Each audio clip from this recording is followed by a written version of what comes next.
The Assizes. The Benedetto affair, as it was called at the Palais, and by people in general, had produced a tremendous sensation. Frequenting the Café de Paris, the Boulevard de Gand, and the Bois de Boulogne, during his brief career of splendour, the false Cavalcanti had formed a host of acquaintances. The papers had related his various adventures, both as a man of fashion and the galley slave, and as everyone who had been personally acquainted with Prince Andrea Cavalcanti experienced a lively curiosity in his fate, they all determined to spare no trouble in endeavouring to witness the trial of Monsieur Benedetto for the murder of his comrade in chains. In the eyes of many, Benedetto appeared, if not a victim to, at least an instance of, the fallibility of the law. Monsieur Cavalcanti, his father, had been seen in Paris, and it was expected that he would reappear to claim the illustrious outcast. Many, also, who were not aware of the circumstances attending his withdrawal from Paris, were struck with the worthy appearance, the gentlemanly bearing, and the knowledge of the world displayed by the old patrician, who certainly played the nobleman very well, so long as he said nothing and made no arithmetical calculations. As for the accused himself, many remembered him as being so amiable, so handsome, and so liberal, that they chose to think him the victim of some conspiracy, since in this world large fortunes frequently excite the malevolence and jealousy of some unknown enemy.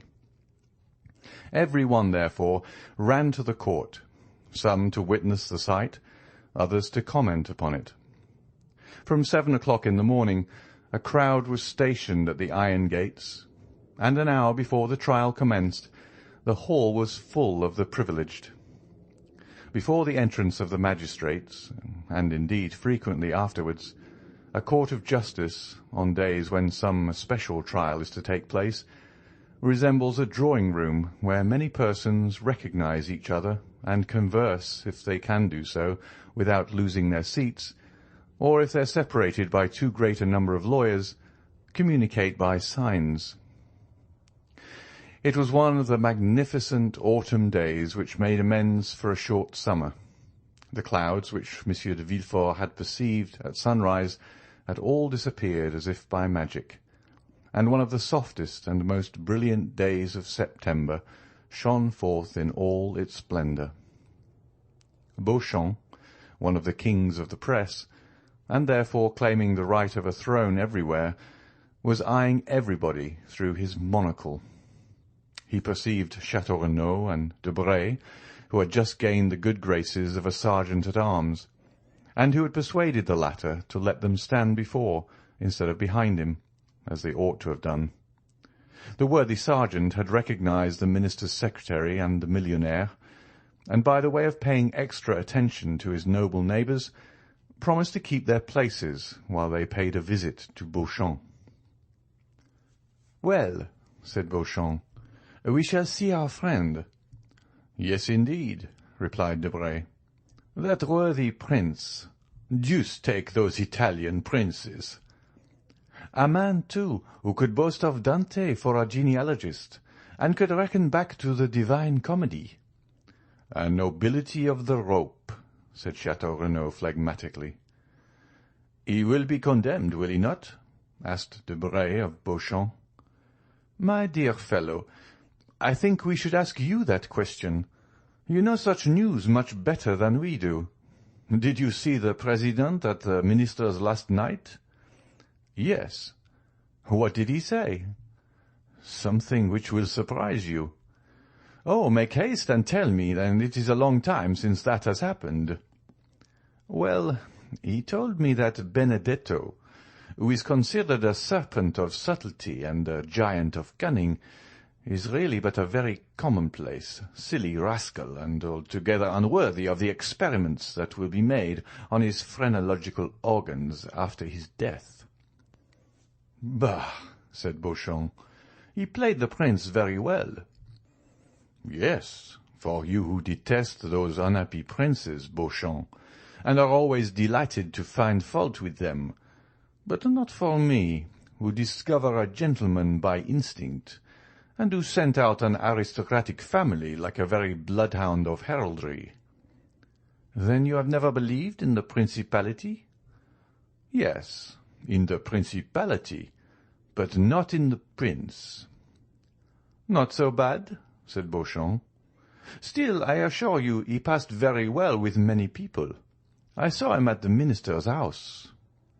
"Ah, yes," said Chateau Renaud.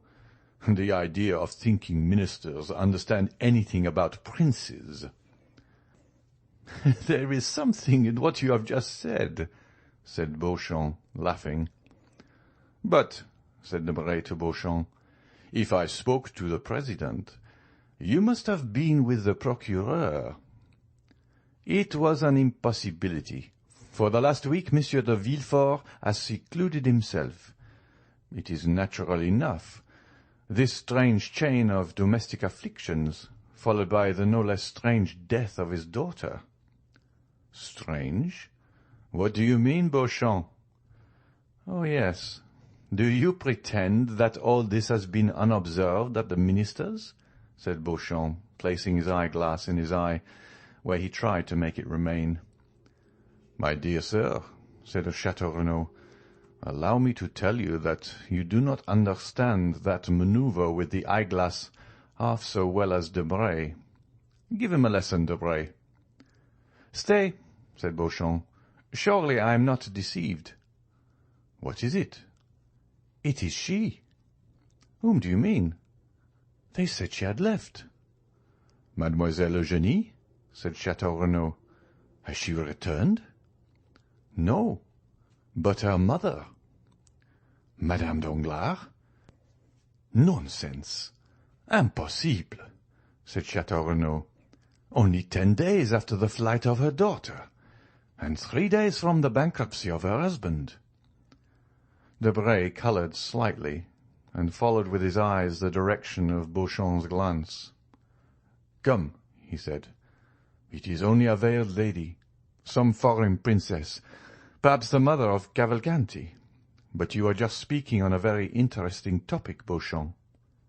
"I?" "Yes, you were telling us about the extraordinary death of Valentine." "Ah, yes, so I was. But how is it that Madame de Villefort is not here?" "Poor dear woman," said Debray.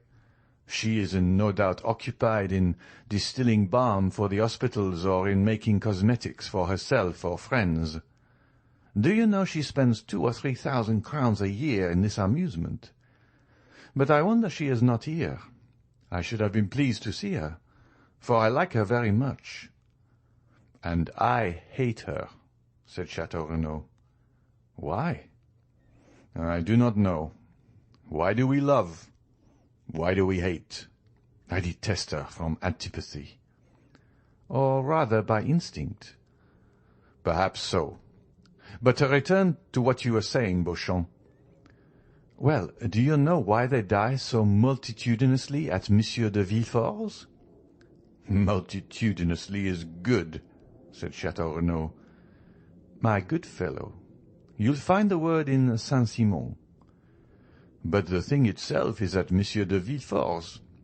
But let's get back to the subject." "Talking of that," said Debray, "Madame was making inquiries about that house which for the last 3 months has been hung with black." "Who is Madame?" asked Chateau Renaud. "The minister's wife, pardieu." "Oh, your pardon. I never visit ministers. I leave that to the princes." "Really, you were only before sparkling, but now you are brilliant. Take compassion on us, or, like Jupiter, you will wither us up." "I will not speak again," said Chateau Renaud. "Pray have compassion upon me, and do not take up every word I say. Come, let us endeavour to get to the end of our story, Beauchamp. I told you that yesterday Madame made inquiries of me upon the subject. Enlighten me, and I will then communicate my information to her."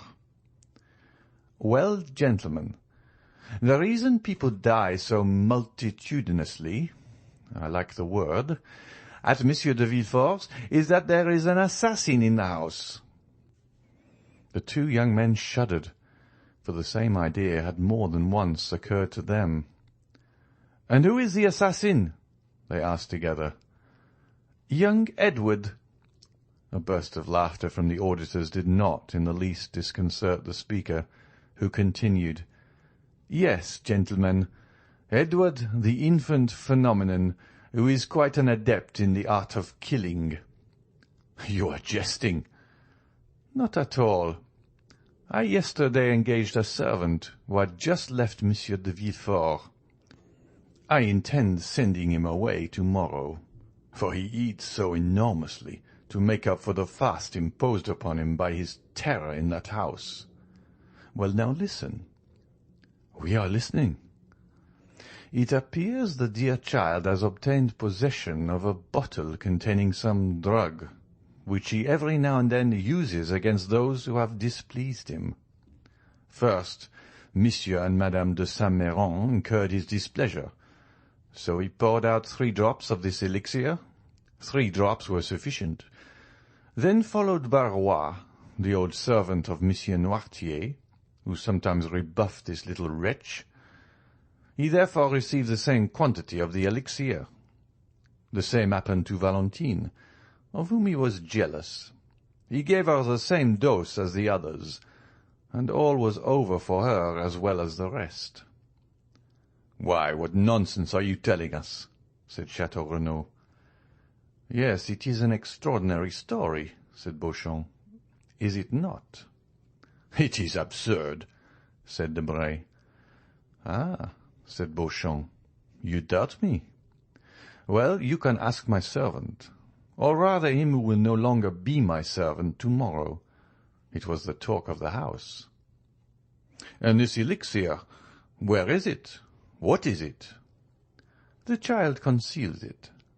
"But where did he find it?" "In his mother's laboratory." "Does his mother, then, keep poisons in her laboratory?" "How can I tell? You are questioning me like a king's attorney. I only repeat what I have been told. And like my informant, I can do no more. The poor devil would eat nothing, from fear." "It is incredible."